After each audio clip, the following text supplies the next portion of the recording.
Hello साथियों, आप सभी का स्वागत है आपके अपने परिवार जी एजुकेशन वर्ल्ड में। आज मैं आप लोगों को मिट्टियों के बारे में पढ़ाने वाला हूं। मिट्टियां मतलब भारत में कौन कौन सी मिट्टियां पाई जाती है, यहां से क्वेश्चन मिट्टी से आपका क्वेश्चन देखने को मिलेगा। और जो भी क्वेश्चन देखने को मिलेगा मैं पूरा क्वेश्चन में बताऊंगा। क्वेश्चन पूछा जाएगा रबड़ कौन सी मिट्टी में उगाई जाती है ना। क्वेश्चन पूछा रेगुलर मिट्टी कौन सी मिट्टी उगाया जाता है ना। लाल मिट्टी जो है, लाल मिट्टी में कौन कौन सी फसलें उगाई जाती है और कौन कौन सी एरिया में पाया जाता है, सभी चीज़ मैं बताऊंगा। वीडियो को ध्यान से देखिएगा, अंत तक देखिएगा। चलिए स्टार्ट करते हैं हम लोग मिट्टियों के बारे में। देखिए भारत की जो मिट्टियाँ होती हैं 8 प्रकार की मिट्टियाँ होती है। कौन कौन सी मिट्टियाँ होती है देखिएगा ध्यान से। फर्स्ट है आपका एलुवियल सॉइल। एलुवियल सॉइल को हम लोग क्या बोलते हैं, जलोढ़ मिट्टी बोलते हैं। सेकंड कौन सा है, ब्लैक सॉइल, इसको काली मिट्टी कहते हैं। ठीक है। थर्ड क्या है आपका, थर्ड जो है रेड सॉइल है। रेड सॉइल है जिसको लाल मिट्टी कहते हैं। फोर्थ कौन सा, लेटरेट सॉइल है जिसको लेटरेट मिट्टी भी कहते हैं। फिफ्थ में कौन सा, एरिड एंड डेजर्ट सॉइल, इसको शुष्क रेगिस्तानी मिट्टी कहते हैं। सिक्स में कौन सा है, पीटी एंड मर्शियल सॉइल, इसको दलदली एवं चिकनी मिट्टी कहते हैं। सेवंथ में कौन सा, सलाइन एंड एल्काइन सॉइल, इसको खारी एवं क्षारीय मिट्टी कहते हैं। और 8 जो है फॉरेस्ट एंड माउंटेन सॉइल, इसको जंगली एवं पहाड़ी मिट्टी कहते हैं। 8 प्रकार की जो मिट्टियां हैं भारत में पाई जाती है। अब डिटेल्स हम लोग जानते हैं कि कौन कौन सी मिट्टी में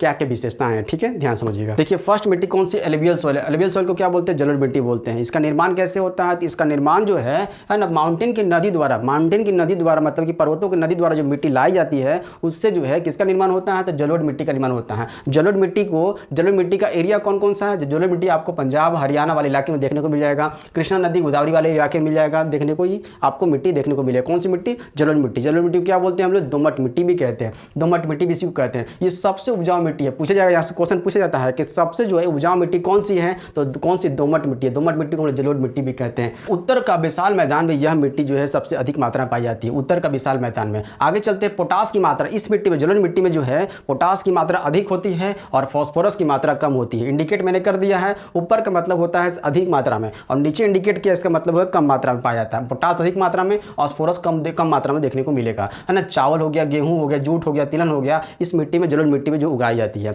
ना। पुरानी जलोढ़ मिट्टी होती है, यहाँ से क्वेश्चन पूछा जाता है कि पुरानी जलोढ़ मिट्टी को क्या कहा जाता है, नई जलोढ़ मिट्टी को क्या कहा जाता है। पुरानी जलोढ़ मिट्टी को क्या कहा जाता है ना, तो भांगर कहते हैं। और नई जलोढ़ मिट्टी को क्या कहा जाता है, तो खादर कहते हैं। 40% एरिया जो ये कवर करता है, ये जलोढ़ मिट्टी जो है उत्तर भारत का जो मैदान है 40% एरिया कवर करता है। जलोढ़ मिट्टी के बारे में आपको समझ में आ गया। चलते हैं हम लोग नेक्स्ट कौन सा है आपका, नेक्स्ट ब्लैक सॉइल, जिसको काली मिट्टी कहते हैं। काली मिट्टी को रेगुर मिट्टी भी कहा जाता है। ये क्वेश्चन भी पूछा गया है कि रेगुर मिट्टी कौन सी मिट्टी को कहा जाता है ना, तो काली मिट्टी को कहा जाता है। ये जो है कौन से इलाके में पाया जाता है, ये जो है कैसे बनता है, काली मिट्टी का निर्माण कैसे होता है। काली मिट्टी जो है ज्वालामुखी के लावा के द्वारा, ज्वालामुखी जो लावा निकलता है ना, उसके द्वारा जो है इस मिट्टी का निर्माण होता है। कौन सी मिट्टी का, काली मिट्टी का। ब्लैक सॉइल का निर्माण जो है ज्वालामुखी के लावा के द्वारा जो ठंडा होता है ना, उसके द्वारा जो इस मिट्टी का निर्माण होता है। अब ये कौन से एरिया में पाया जाएगा, तो महाराष्ट्र हो गया, MP हो गया, गुजरात हो गया, तेलंगाना हो गया, कर्नाटक वाले एरिया में जो है ये पाया जाएगा। ठीक है, इसको रेगुर मिट्टी भी कहा जाता है। यह जो है स्वतः मतलब कि ऑटोमेटिक इसमें क्या हो जाती है, ये स्वतः जो है दरार पड़ जाती है और स्वतः जो है उपजाऊ हो जाती है। मतलब कि क्वेश्चन ये भी पूछा जाता है कि स्वतः उपजाऊ होने वाली मिट्टी कौन सी, मतलब स्वतः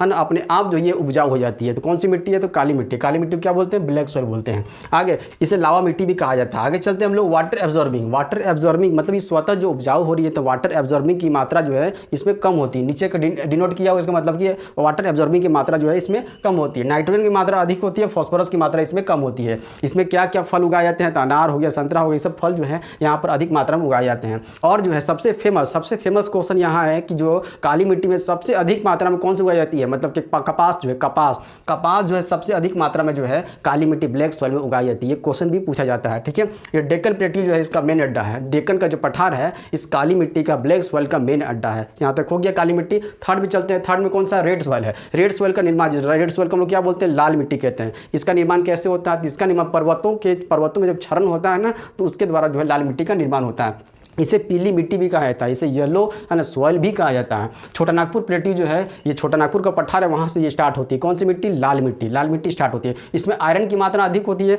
और सिलिका की मात्रा जो अधिक होती है। सिलिका की मात्रा भी अधिक होती है, आयरन की मात्रा भी अधिक होती है और फेरस ऑक्साइड की मात्रा भी अधिक होती है। ये तीनों की मात्रा जो इसमें अधिक होती है। चावल का कटोरा छत्तीसगढ़ का है, था मतलब कि यह जो मिट्टी है छत्तीसगढ़ में पाई जाएगी। देखिए कौन कौन सी इलाका ये कवर करती है, छत्तीसगढ़ करती है, उड़ीसा करती है, आंध्र प्रदेश करती है, तमिलनाडु करती है, केरल करती है और नॉर्थ ईस्ट का जो एरिया जो है ये कवर करती है। पड़ती है। कौन सी मिट्टी? तो लाल मिट्टी, जिसको बोलते हैं हम लोग रेड सॉइल बोलते हैं। इसलिए चावल का कटोरा किसको बोला जाता है? चावल का कटोरा छत्तीसगढ़ को कहा जाता है। चावल हो गया, मक्का हो गया, दाल हो गया, आलू हो गया, तंबाकू। तंबाकू यहाँ से क्वेश्चन पूछता है कि तंबाकू जो है कौन सी मिट्टी में जो है उगाई जाती है? कौन सी मिट्टी में उगाई जाती है? तो लाल मिट्टी में उगाई जाती है। क्वेश्चन यहाँ से पूछा जाता है। आगे चलते हैं हम लोग थर्ड के बाद हम लोग 4 में चलते हैं। लेटराइट मिट्टी। लेटराइट मिट्टी का निर्माण कैसे होता है? लेटराइट को हिंदी में लेटराइट बोलते हैं। इसका निर्माण कैसे होता है ना? तो हाई रेन मतलब कि अधिक मात्रा, अधिक बारिश और अधिक टेम्परेचर के कारण जो है इस मिट्टी का निर्माण होता है ना? हाई रेन और हाई टेम्परेचर से जो है इस लेटराइट मिट्टी का निर्माण होता है। ठीक है, यहाँ पर वही लिखा हुआ है। इसमें लीचिंग प्रोसेस होता है। ये भी क्वेश्चन पूछा गया कि लीचिंग प्रोसेस कौन सी मिट्टी में होता है? तो ये होता है लेटराइट मिट्टी में होता है लीचिंग प्रोसेस। ठीक है, इसमें जो है आयरन की मात्रा अधिक होती है और सिलिका की मात्रा कम होती है। लेटराइट में आयरन की मात्रा अधिक होती है, सिलिका की मात्रा कम होती है। इसमें तीनों की मात्रा अधिक हो रही थी। मतलब लाल मिट्टी में आयरन की मात्रा भी अधिक थी, सिलिका की मात्रा भी अधिक थी और फेरस ऑक्साइड की मात्रा अधिक थी। और यहाँ पर लेटराइट में जो आयरन की मात्रा अधिक है और सिलिका की मात्रा कम है। याद रखिए ये चीज़। ये कर्नाटक और केरल इलाके में पाया जाता है। और कौन कौन से फसल इसमें उगाए जाएंगे? तो यहाँ पर कॉफी आपका उगाया जाएगा इस मिट्टी में। कौन सी? लेटराइट मिट्टी में। क्वेश्चन ये भी पूछा जाता है। कॉफी हो गया, रबड़ हो गया,